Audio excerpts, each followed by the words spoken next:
चलिए आज हम बात करते हैं BSc second year minor physics का डी ब्लॉक का। आज का हमारा नया टॉपिक है संक्रमण तत्व। तो चलिए शुरू करते हैं इस लेक्चर को।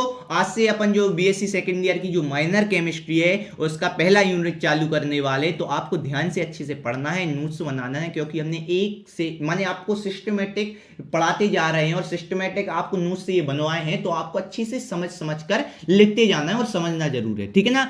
तो सबसे पहले अपन बात करते हैं जो डी ब्लॉक के तत्व कहलाते हैं वो होता क्या है, इसको डी ब्लॉक क्यों कहते हैं या संक्रमण तत्व क्यों कहते हैं। तो देखो आवर्त सारणी आपने जो पीरियोडिक टेबल देखी होगी आपको पता है। देखो ये पीरियोडिक टेबल है तो इसमें देखो 7 आवर्त होते, माने जो ये क्षैतिज आड़ी लाइन होती है इनको क्या बोलते हैं, क्षैतिज माने ना क्या बोलते हैं, पीरियड बोलते हैं, आवर्त बोलते हैं। और ये जो है ना ऊर्ध्वाधर रेखा होती है, खड़ी रेखा होती है, ये कहलाती है ग्रुप। तो ग्रुप कितने होते हैं, 18 होते हैं। और आवर्त कितनी होती है, ये कितनी होती है, 7 होती हैं। तो अपन बात करें डी ब्लॉक के तत्व कहां से कहां तक के होते हैं, जो ग्रुप 3 से तीसरे समूह से ये जो चालू हो जाते हैं और कहां तक चलते हैं, ये तीसरे जो ग्रुप से चालू हो जाते हैं और ये चलते हैं 12वें ग्रुप तक चलते हैं। किस वाले ग्रुप तक चलते हैं, 12वें ग्रुप तक चलते हैं, ठीक है ना। और अगर समूह में बात करें तो ये चौथे आवर्त की बात करें तो ये चौथे आवर्त से चालू होते हैं और 7वें आवर्त तक चलते हैं, ठीक है ना। चौथे से 4, 5, 6 और 7 ये जो 4 आवर्त होते हैं। और अगर समूह की बात करें जो ग्रुप होते हैं वो 3 से 12 के बीच में होते हैं, ठीक है ना। तो ये जो इतने तत्व कहलाते हैं, यहां से लेके यहां तक के जो तत्व होते हैं ये कहलाते हैं अपने डी ब्लॉक के तत्व कहलाते। बाकी ये जो बचे एस ब्लॉक के तत्व हैं, ये वाले जो पी ब्लॉक के तत्व हैं और ये वाले कितने एफ ब्लॉक के तत्व हैं। तो फिलहाल तो अपन को डी ब्लॉक पढ़ना है तो उसी को अपन देखते हैं, ठीक है ना। तो सबसे पहले अगर बात करें, यही बोला है कि आवर्त सारणी में जो वर्ग 3 से वर्ग 12 तक के जो तत्व होते हैं उन्हें डी ब्लॉक के तत्व कहते हैं। हमने बताया था ना वो तीसरे ग्रुप से लेके 12वें ग्रुप तक के जो तत्व होते हैं बीच के, वो क्या कहलाते हैं, डी ब्लॉक के तत्व कहते हैं। अब कहेंगे सर इसमें डी ब्लॉक के तत्व ही क्यों कहते हैं, इनको क्यों पढ़ा इसका नाम, इसलिए पढ़ा है क्योंकि आपको बता दें कि जो तत्व के जो अनटाइम इलेक्ट्रॉन, जो मान लो कोई भी तत्व है, जैसे मान लो स्कैंडियम Sc जो सबसे पहला डी ब्लॉक का तत्व है स्कैंडियम। अगर हम बात करें स्कैंडियम को डी ब्लॉक का तत्व क्यों कहते हैं बताओ, क्योंकि अगर अपन स्कैंडियम की अगर क्या लिखेंगे, स्कैंडियम की अगर इलेक्ट्रॉनिक विन्यास लिखेंगे तो जो अंतिम इलेक्ट्रॉन होगा वो डी उपकोष में भरा जाएगा। कौन से उपकोष में भरा जाएगा, डी उपकोष में भरा जाएगा। इसलिए अपन कहेंगे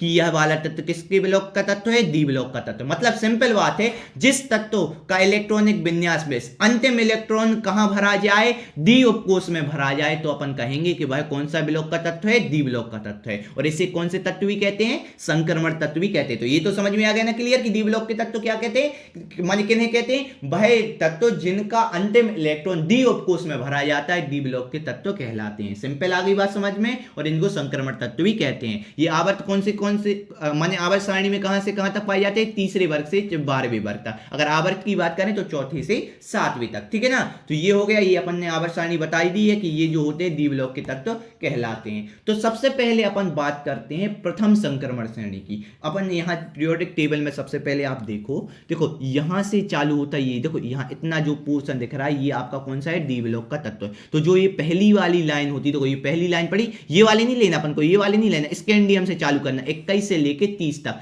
जो ये पहली सारणी है, पहला आवर्त है डी ब्लॉक के लिए, ये वाला नहीं गिनना। नहीं तो कहीं सर ये पूरा आवर्त तो है, तो ये पूरा क्यों नहीं गिन रहे, अपन को केवल क्या पढ़ना है, डी ब्लॉक के तत्व पढ़ना है। तो डी ब्लॉक कहां से चालू होता है, तीसरे समूह से। किससे, तीसरे समूह से चालू होता है। तो यहां से 21 से लेके 30 तक के ये तत्व है ना, ये वाली लाइन, ये कहलाती है प्रथम संक्रमण श्रेणी। कौन सी कहलाती है, प्रथम संक्रमण श्रेणी कहलाती है। इसमें क्या होता है, स्कैंडियम से लेके जिंक तक कुल 10 तत्व होते हैं। इसमें अंतिम इलेक्ट्रॉन जो होता है 3D उपकोष में भरा होता है। आपको बता दें, देखो आपने कहा सर यहां समूह हमारे लिए आवर्त तो ये चौथा दिख रहा था, तो चौथा आवर्त दिख रहा था, फिर 3D में क्यों भर रहा है, 4D में भरना चाहिए। तो आपको हम बता दें जो डी उपकोष भरा जाएगा ना, इसमें इसकी विशेषता है N-1D में भरा जाता है। कभी भी जो डी उपकोष होता है वो कहां भरा जाता है, N-1D में। N क्या कहलाता है, आवर्त की संख्या। कौन सी आवर्त थी, यहां देखो कौन सा आवर्त था, चौथा आवर्त था ना। तो इसमें अगर अपन N की वैल्यू 4 रखे तो 4-1D मतलब क्या आ गया, 3D। तो इसको अपन कौन सा बोलते तत्व, प्रथम संक्रमण श्रेणी कौन सी श्रेणी होती है, है 3D श्रेणी होती है, मतलब जो अंतरिम इलेक्ट्रॉन होता है ना वो 3D उपकोष में भरता है। अभी अपन इलेक्ट्रॉनिक विन्यास पढ़ेंगे ना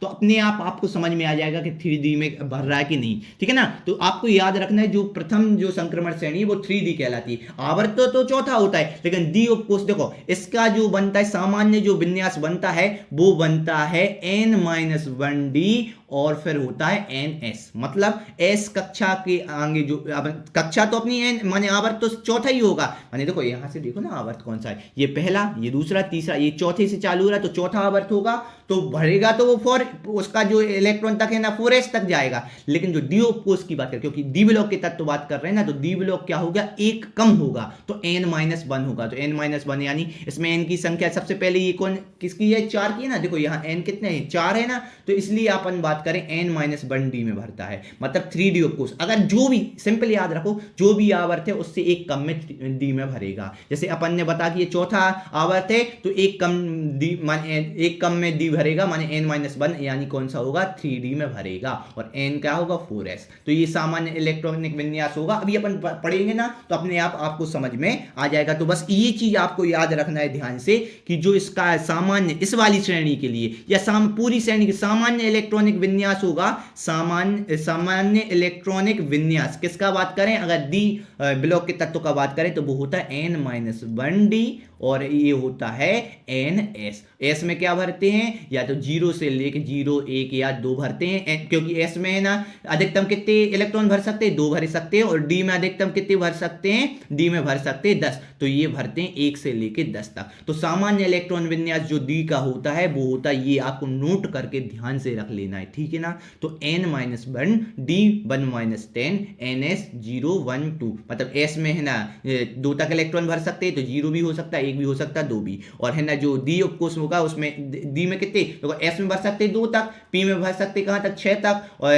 फिर उसके बाद अपन बात करें डी में कहां तक 10 तक, और एफ में कहां तक भरते 14 तक। अब ये तो नॉर्मल जानकारी, आप बीएससी सेकंड ईयर में आ गए तो इतनी तो जानकारी आपको जरूर होगी कि जो एस उपकोष होते अधिकतम 2 इलेक्ट्रॉन भर सकते हैं, पी उपकोष में अधिकतम 6 इलेक्ट्रॉन, डी उपकोष में अधिकतम 10 और एफ उपकोष में अधिकतम 14 इलेक्ट्रॉन भर सकते। तो ये हो गया सामान्य इलेक्ट्रॉन विन्यास कि डी कक्षक में एक आवर्त से उसका एक कम होता है। जैसे ये चौथे आवर्त में है ना तो एक कम आवर्त, माने अगर अपन है ना प्रथम संक्रमण श्रेणी के लिए देखें तो 3D क्यों होता है, एक कम आवर्त, जो जैसे चौथी आवर्त से चालू हो जाती है ना डी ब्लॉक, तो उसमें एक कम आवर्त में, तो n-1 आने देखो 4-1 यानी 3D में होगा। तो पहला जो होगा वो किस में भरेगा, 3D में। ऐसे ही अपन जब 5वें में देखेंगे तो 4D होगा, 6वें में देखेंगे तो 5D होगा, तो अपन आगे बढ़ते रहेंगे तो समझ में आ जाएगा, ठीक है ना। तो ये वाला जो पोर्शन है वो आपको नोट करना है कि क्वेश्चन पूछ सकता है आपके लिए कि जो सामान्य इलेक्ट्रॉनिक विन्यास डी ब्लॉक के तत्व का क्या होगा, तो वो ये होगा, ठीक है ना। अब ये जो प्रथम संक्रमण श्रेणी के तत्व कहां से चालू हो जाते हैं, स्कैंडियम से। Scandium, titanium, vanadium, chromium, manganese, iron, cobalt, निकल, कॉपर, जिंक। अब कहेंगे सर ये तो आपने बता दिया लेकिन हमें याद कैसे होगा, तो देखो चलो ये रफ करें, याद कैसे होगा। सबसे पहले प्रथम संक्रमण श्रेणी के तत्व आपको इंपॉर्टेंट ये पेपर में आएगा, पता है कैसा क्वेश्चन बनेगा इससे कि डी ब्लॉक के प्रथम संक्रमण श्रेणी 3D श्रेणी के 10 जितने भी तत्व उनके नाम लिखिए, उनके इलेक्ट्रॉनिक विन्यास लिखिए, तो फिर ये जो आपका है ना मार्क्स अच्छा या 10 नंबर समथिंग का तो आएगा ही, या 5 या 10 का तो आएगा इसमें क्वेश्चन। तो आपको इसलिए आपको ध्यान से समझना है। तो इसके लिए आपको याद करने का तरीका है, एक बहुत अच्छे जो जाने माने सर है उनने ये ट्रिक बताई थी, उन्हीं की ट्रिक आपको हम बता रहे हैं कि एससी से जो ये अपन को scandium, titanium, vanadium, chromium, manganese याद कैसे हो, तो एक होता है आपको हम बता दें शक्ति वक्र, शक्ति वक्र मन, फीको निकुजन। ये थोड़ा सा आपको देखो, आपको पता है ना केमिस्ट्री में ये क्या बनाई जाती, ट्रिकें बनाई जाती ताकि याद करने के लिए। तो क्या होता है शक्ति वक्रमन फीको निकुजन, एफ में बड़ी मात्रा भी लगा दो तो कोई दिक्कत नहीं, फीको निकुजन, ये वाली जो आपको ट्रिक याद रखनी है। देखो शक्ति, देखो शक्ति वक्र वा और क्रा CR क्रा, तो शक्ति वक्र मन फीको निकुजन। आ रहा है ना समझ में, देखो याद हो गई, कैसे याद हो गया, शक्ति वक्रमन फीको निकुजन, शक्ति वक्रमन फीको निकुजन, माने शक scandium, T for titanium, V for vanadium, Cr for chromium, Mn for manganese and Fe iron, Co cobalt, Ni निकल और Cu कॉपर और Zn जिंक। तो आपको ये पता होना चाहिए। और ये किससे, इसका जो परमाणु क्रमांक कहां से चालू हो जाता है, 21 से चालू होता है, 21 से ये चालू होता है और कहां तक जाता है, 30 तक, माने 21 से लेके 30 तक जो परमाणु क्रमांक आपके इसके होते हैं, स्कैंडियम का 21, टाइटेनियम का 22, ऐसा बढ़ते 30 तक पहुंच जाता है। तो आपको ये याद करने का तरीका हमने बता दिया ना, प्रथम संक्रमण श्रेणी के तत्व कैसे याद करेंगे, ये है ट्रिक जो आपको बता दे, बहुत अच्छे जाने माने सर ने उन्होंने बताया था, तो आपको ये ध्यान रखना है। उन्होंने बताया था, उन्हीं की जो हमने ट्रिक आपको बताई है कि ध्यान रखना है शक्ति वक्रमन फीको निकुजन, माने शक, देखो SC फॉर शक, शक माने है ना स्कैंडियम, शक्ति टी टाइटेनियम, शक्ति वक्र देखो वा और क्रा, वक्र मन MN मन, फीको निकुजन, समझ में आया, शक्ति वक्रमन फीको निकुजन। तो scandium, titanium, vanadium, chromium, manganese, iron, cobalt, निकल, कॉपर, जिंक। तो ये हो गया प्रथम संक्रमण श्रेणी। इसका चलो अपन इलेक्ट्रॉनिक विन्यास करें और परमाणु क्रमांक यहाँ देखें। देखो स्कैंडियम, टाइटेनियम, वेनेडियम, क्रोमियम, ये हमने आपको लिख भी दिया है, इनके संकेत भी बता दिए और परमाणु क्रमांक कहाँ से चालू होता है, 21 से चालू होता है। तो अब इनका इलेक्ट्रॉनिक विन्यास करेंगे। तो आप देखो ध्यान से देखो, इनके लिए अब इतना लंबा देखो, अभी तो ये छोटे हैं तो इलेक्ट्रॉनिक विन्यास तो आराम से 1s2 2s2 ऐसा लिख सकते हैं, लेकिन अगर इसका शॉर्ट फॉर्म में लिखें तो अपन देखो AR, अपन आपको शॉर्ट फॉर्म बताए, यहां लिख दो AR फॉर आर्गन। देखो आर्गन का परमाणु क्रमांक होता है 18, तो 18 तक तो तुम्हें इलेक्ट्रॉनिक विन्यास लिखना ही नहीं है, AR बस लिख दो तो इतना पूरा हो गया। अब 18 के बाद बचे 3,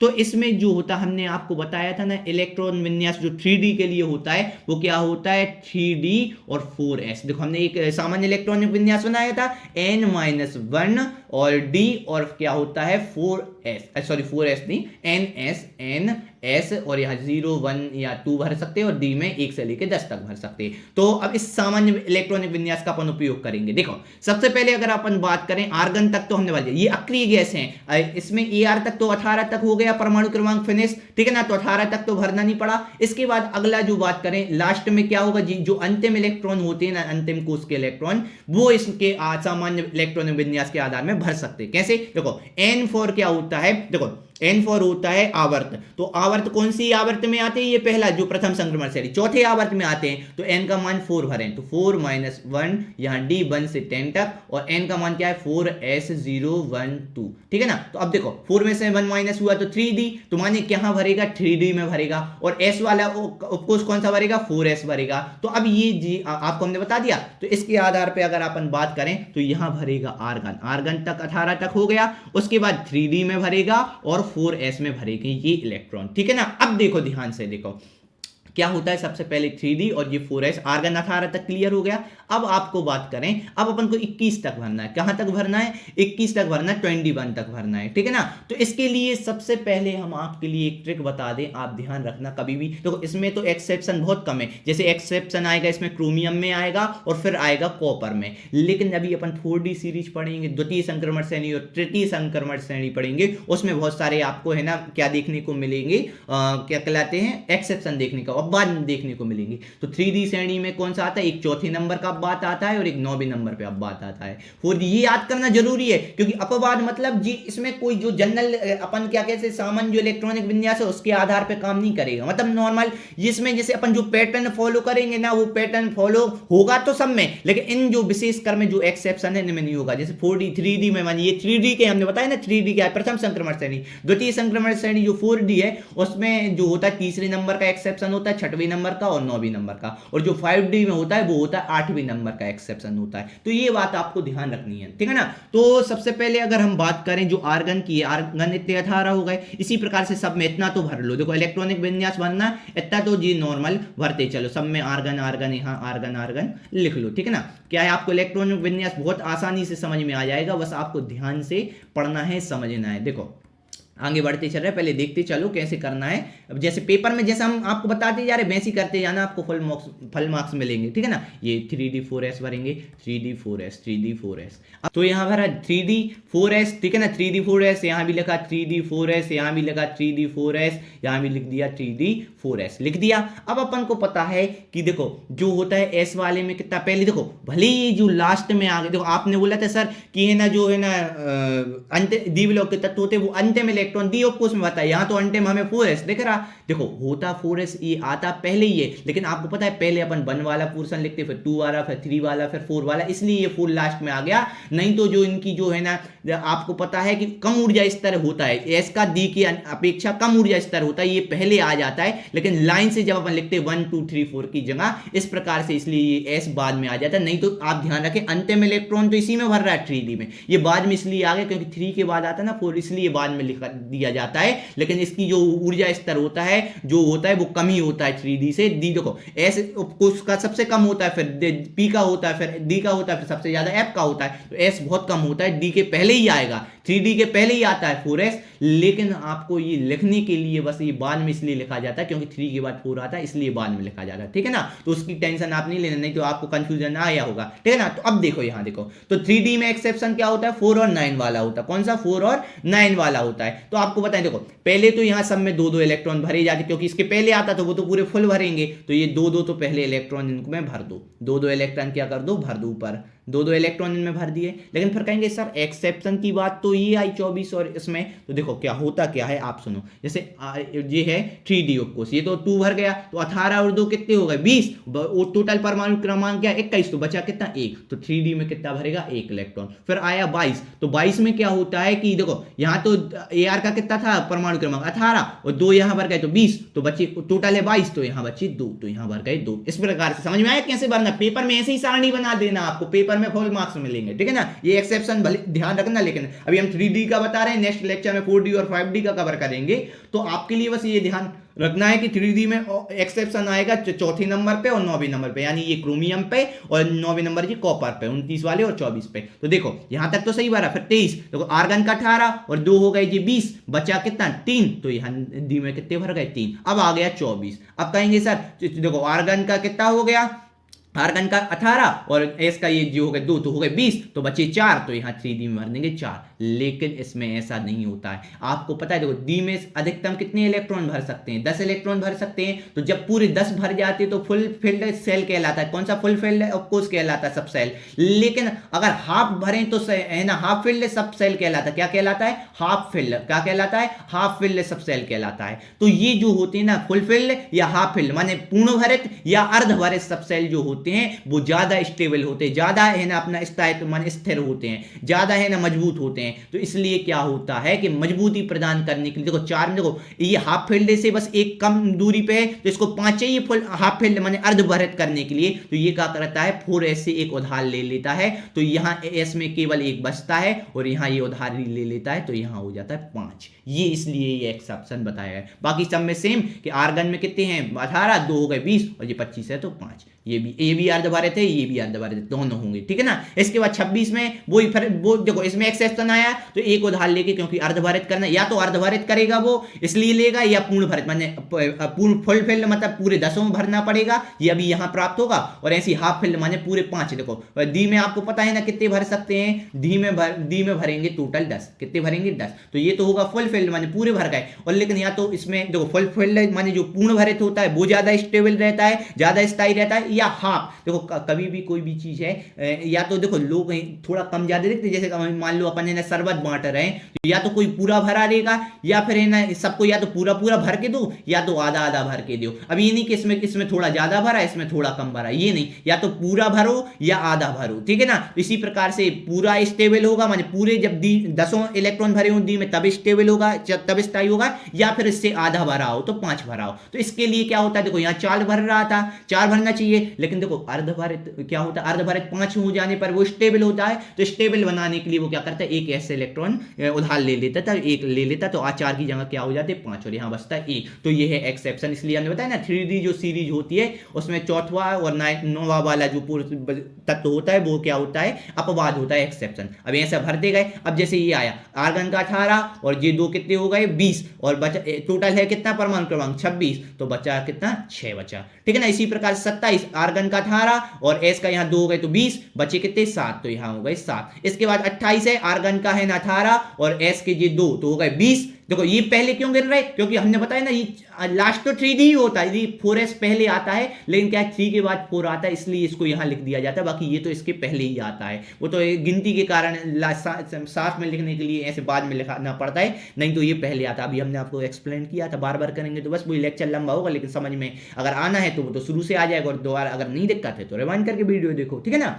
तो इसमें बात हुई, तो 3D में कितना 7 हो गया। अब अपन आर्गन हो गए 18 और 2 हो गए 20 और बचे 8, तो ये हो गए डी में कितने आ गए 8 आ गए। क्लियर। अब आ गया एक्सेप्शन वाला। इसमें होना क्या चाहिए, देखो आर्गन के 18 और 4s के कितने हो गए 2, तो मतलब हो गए 20 और बचे कितने 29 है टोटल, तो कितने होना चाहिए 9, तो हो गए 29, लेकिन नहीं होता। देखो अब ये 9 किसके पास में आ गया, पूर्ण भरित करने, या तो अर्धभरित हो तो यहाँ देखो 4 होना चाहिए था, लेकिन एक उधार ले लिया 5, क्योंकि अर्धभरित ज्यादा स्टेबल होता है या तो पूर्ण भरित होता है, इन दोनों में ज्यादा स्टेबल होता है। तो अब देखो ये पूर्ण भरित की कैटेगरी में आने वाला है 9, बस एक ही कम है पूर्ण भरित करने के लिए 10, क्योंकि डी में अधिकतम कितने भर सकते 10, और 10 भरने पर स्थायी हो जाता है, इसलिए 9 ना भर के क्या हो जाता है, यहाँ क्या भर जाता है 10 भर जाता है, और ये एक कहां से ले लेता है, ये 4s से ले लेता उधार, तो यहाँ केवल क्या बचता है 1 बचता है। और इसके बाद आता है कौन सा, जिंक। तो जिंक में वही नॉर्मल, देखो जी होगा आर्गन कितना हो गया, आर्गन 18 और 4s हो गए 2 तो 20 और बचे कितने 30 करना है, तो ये आ गया 10। समझ रहे। तो ये जो क्रोमियम है और कॉपर है ये आते हैं अपवाद के तौर पे, तो आपको ये ध्यान रखना है। पेपर में ये वाला क्वेश्चन भी ये भी पूछ सकते हैं कि क्रोमियम और कॉपर का जो विन्यास है, इलेक्ट्रॉनिक विन्यास, वो अलग क्यों होता है, आप समझाइए। तो आपको बताना पड़ेगा कि एक इलेक्ट्रॉन वो इसलिए ले लेता है क्योंकि या तो उसमें चूंकि पता है कि 10 इलेक्ट्रॉन भर सकते हैं, तो 10 इलेक्ट्रॉन भरते हैं तो वो पूर्ण भरित कहलाता है, फुलफिल्ड कहलाता है, या तो आधे माने 5 भरे हो तो अर्धभरित कहलाता है। और अर्धभरित या पूर्ण भरित जो कोष होते हैं वो ज्यादा मजबूत होते हैं, ज्यादा स्थायी होते हैं, इसलिए वो स्थायित्व प्रदान करने के लिए एक जो इलेक्ट्रॉन है वो 4s कक्षक से 4s उपकोष से ले लेते हैं। ये बस बता देंगे ये कारण से आपका जो होगा, और आप ये करके लिख के बता देना कि होना क्या चाहिए, क्रोमियम में होना क्या चाहिए कि नॉर्मल होना चाहिए आर्गन, ये जो दिखा 18 का, और 3d4 होना चाहिए और 4s2 होना चाहिए। लेकिन होता क्या दरअसल में जो ये होता है, होना ये चाहिए संभावित ये होना चाहिए, संभावना इनकी होती है संभावित, लेकिन जो एक्चुअली होती है संभावित तो ये होती है, लेकिन जो वास्तविक होता है ऐसे लिखेंगे आप बिल्कुल समझा। भैया 2 नंबर का थोड़ी क्वेश्चन आएगा कि बस इतना से लग दिया, समझा के लिखना ये पूरा लिख के, संभावित तो ये है, लेकिन जो वास्तविक होता है वो AR और 3D में 4 ना भर के 5 भरता है, 5 भरता है और 4s से 1 उधार ले लेता है, तो यहाँ 1 बचता है, तो ये वास्तविक है। इस प्रकार से अगर आप दर्शाएंगे, आप लिखेंगे पेपर एग्जाम में, तो आपके फुल मार्क्स मिलेंगे, कहीं कटने वाले नहीं है। तो इस प्रकार से हमने क्या किया कि जो 3D सीरीज थी उसके हमने इलेक्ट्रॉनिक विन्यास बता दिए, उसके जो है ना अपन ने तत्व बता दिए, उनके परमाणु क्रमांक, उनको कैसे इलेक्ट्रॉन विन्यास भरते हैं, तो वो अब हमने ये आर्गन वाला शॉर्ट ट्रिक बता दिया। नहीं तो आर्गन तक जो 18 तक तुम्हें लिखना पड़ता 1s2 2s2 2p6 3s2 3s2, ये कितने हो गए 2 4 10 12 और 3p6, इतना पोर्शन तुम्हें ये आर्गन की जगह लिखना पड़ता। कई आपको पेपर में या बुक में देखने को मिलेगा आर्गन ना लिख के डायरेक्ट ये इतना बड़ा लिखा होगा इसकी जगह आर्गन की जगह, बाकी ये तो लिखा रहेगा लेकिन इसके पहले लिखा होगा 1s2 2s2 2p6 3s2 3p6, इतना बड़ा ना लिख के आप ये किसका होता है इलेक्ट्रॉन विन्यास, देखो जोड़ो 2 4 और 6 10 और 2 12 और 8 18 परमाणु क्रमांक किसका होता है आर्गन का, तो आर्गन लिख दो तो 18 तक तो ये पोर्शन फिनिश हो जाता है। फिर इसके आगे लिखो, देखो इससे क्या हो जाता है शॉर्ट हो जाता, नहीं तो बहुत बच्चे कंफ्यूज हो जाते हैं, जो बिल्कुल है ना बाद में खिचड़ी सी पक जाती है, इसके कारण समझ में नहीं आता है। सर को भी देखने में अगर थोड़ा सा ही दिक्कत हुआ एक शब्द के कारण पूरा गलत हो जाता है, इसलिए अपन ये आर्गन लिख देते ताकि अच्छे से समझ में आए। समझ में आया। तो इस प्रकार से हमने जो प्रथम जो संक्रमण श्रेणी थी 3D थी जो श्रेणी, उसको समझा दिया है। अगले लेक्चर में अपन क्या करेंगे 4D और 5D सीरीज की करेंगे, उसके जो तत्व होते जितने भी उन सभी को बताएंगे और ऐसे ही आगे बढ़ते जाएंगे, हर टॉपिक को कवर करते जाएंगे। ठीक है ना। तो ध्यान रखना है, आपको अच्छे से नोट्स बनाना है, अच्छे से समझना है, और कहीं दिक्कत हो तो दोबारा वीडियो को रिवाइंड करके देख लीजिए ताकि आपको अच्छे से समझ में आ जाए। मिलते हैं अगले लेक्चर में, तब तक के लिए थैंक यू, धन्यवाद।